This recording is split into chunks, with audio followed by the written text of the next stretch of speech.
I'm Erin Greene from Last Penny Farm Alpacas, and we are so excited to be participating in this year's ASAP's Growing Minds Meet Your Farmer series. I became a farmer kind of by mishap. I kind of inherited the alpacas and the farming situation here, so it had been something that I had always dreamed of doing. The best part of being a farmer, besides the fact of getting to spend all my time with these cool critters, is being able to have my family on the farm, being able to raise my kids with animals, and to learn that we are not the only ones on this planet and on this earth, and that there's things that need us sometimes more than we do. So I think that's probably one of my favorite things, is being able to share with them and have something that we all do together outside of our normal family structured life. We go back really far with textiles and where our local fiber and where fiber comes from, and I think that there's a special connection of raising fiber animals into the whole process of it becoming something that we clothe ourselves in. And so when we talk about fiber farming, I think that fiber artists should be fiber farmers. I think that any animal lover should be a fiber farmer.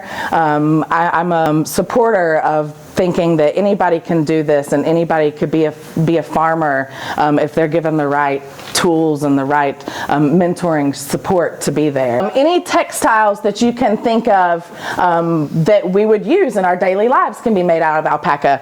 Socks, hats, scarves, gloves, dryer balls, rugs, blankets, the list could just go on and on and on. We use all of the fiber from the animal, from nose to toe. We don't waste any of the fiber. It all gets used for some project or for something to be made. So it just depends on the grade of fiber and how good it is for what we use to make it with. But everything on the animal we use for some product. We sell a lot of our fiber here off of the farm. On shearing day, we have a number of fiber artists that come out and buy raw fleeces right off of the animal. We also participate in a number of local kind of small raw fiber farmers markets.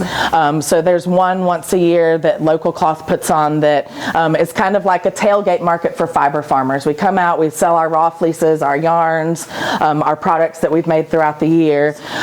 We do raise the animals to sell. It's a lot of fun. We've seen a lot of growth in the years that we've been doing it. We're super fortunate to live in a super strong, saturated fiber community.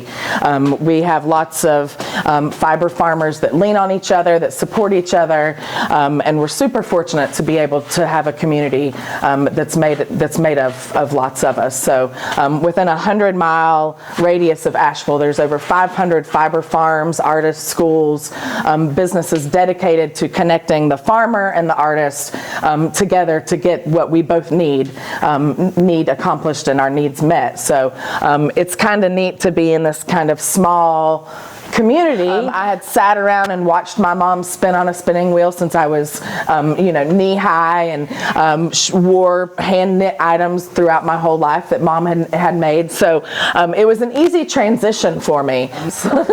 Absolutely, that's always a popular question. They don't have the shaped ears. That's the best one. So llamas have a guard instinct that alpacas do not have. So you can put one llama with a herd of alpacas, and that llama will physically guard that group of alpacas, sheep, goats, whatever. Also, llamas have banana-shaped ears and alpacas don't. Yep, one of their most distinguishable features is their ear shape. So alpacas have erect-shaped ears. They stick straight up when they're looking up, and llamas have banana-shaped ears. So a lot of times that's the only kind of distinguishing feature. If you see one out in the pasture, you're like, what shaped ears does it have? Banana-shaped ears are a llama, and straight ears are an alpaca. alpaca. Alpacas also have a nicer fiber than llamas produce. So, they're smaller, a nicer, finer fiber, and they don't have that guard instinct. Yeah, but that's pretty much the main difference. They're cousins. So they're cousins with the camel, and then the vicuña and the guanaco. Those are the members of the camelid family. Yeah. I think that small family farms are literally the backbone of America. I think that small family farms are what's going to keep us connected, what's going to keep our communities together. Small farms is where we're going to get quality, and we're going to get connection, and we know where things are going. There's no footprint. Our footprint is here. You see the footprint. So I think that small farms is what holds us together as a community and keeps us all kind of grounded. Yeah.